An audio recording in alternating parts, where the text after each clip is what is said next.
देखिए, एडजेक्टिव के नियम के अंतर्गत एक दूसरा नियम है, क्या है कि जब हम किसी एक ही आदमी के दो गुणों की तुलना करते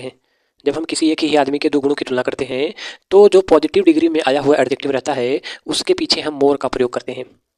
ठीक, फिर उसके आगे पेयर करने का काम करते हैं। जैसे देखिए, Ramesh is braver than wise, इसमें क्या कर रहे हैं कि रमेश की तुलना अन्य किसी से नहीं कर रहे हैं। रमेश के ये जो गुण है, क्या व्यक्ति कौन है, रमेश एक अकेला रमेश है, रमेश तो अकेला है। इसके गुण कौन कौन से हैं, तो एक ब्रेव होने का और एक वाइज होने का।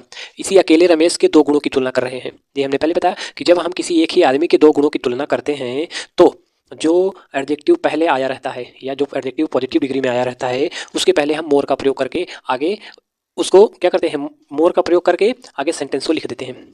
जैसे आप सोच रहे होंगे कि इसको भी हमने Ramesh is braver than wise या Ramesh is more brave than wise कहाँ लिखा है, या इसको Ram is intelligent than wise या इसको Ram is more intelligent than wise क्यों लिखा है। तो इसके पीछे कारण है कि ये जो ऊपर वाले सेंटेंस है आपके, ये रॉन्ग है। ये जो सेंटेंस क्या है आपका, रॉन्ग है। क्यों रॉन्ग है, क्योंकि जब हम एक ही व्यक्ति के दो गुणों की तुलना कर रहे होते हैं तो वहाँ पे इस प्रकार से नहीं लिखा जाता कि पहले को कंपेरेटिव लिख दें और दूसरे को क्या करें, पॉजिटिव लिखें।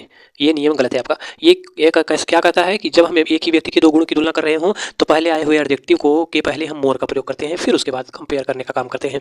क्या करते हैं कि पहले आए हुए एडजेक्टिव के पहले मोर का प्रयोग करते हैं, फिर उसके बाद कंपेयर करके आगे लिख देते हैं सेंटेंस को। ठीक, जैसा कि हमने यहाँ पे लिखा Ramesh is braver than wise, ये रॉन्ग है। ये सही कौन सा है, Ramesh is more brave than wise, ये वाला सही है। अब अगला एग्जांपल क्या है, Ram is intelligent than wise. Ram तो अकेला है, इसके गुण कौन से, इंटेलिजेंट और वाइज दो गुण हैं, इनकी तुलना हो रही है, ना कि राम की अन्य किसी से तुलना हो रही है। तो क्या है, इसको सही लिखने का तरीका क्या है कि Ram is more intelligent than wise, इसको लिखेंगे। क्या करेंगे, इसको लिखेंगे मोर इंटेलिजेंट देन वाइज। वही नियम में क्या है, जब हम एक ही व्यक्ति के दो गुणों की तुलना करते हैं तो जो पॉजिटिव डिग्री में आया हुआ क्या एडजेक्टिव रहता है उसके पहले हम मोर का प्रयोग करते हैं, फिर उसके आगे हम सेंटेंस को लिखते हैं। ठीक, तो उम्मीद करते हैं आपको समझ में आया होगा। चलते हैं नेक्स्ट रूल पे।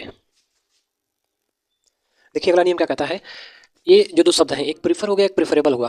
प्रीफर और प्रेफरेबल ये कंपेरेटिव डिग्री के शब्द होते हैं। कैसे, कंपेरेटिव डिग्री के शब्द होते हैं। जब ये कंपेरेटिव डिग्री के शब्द हैं ही, पहले से कंपेरेटिव डिग्री के शब्द हैं, तो इनको कंपेयर के लिए अन्य शब्द को लाने की जरूरत ही नहीं है। जैसे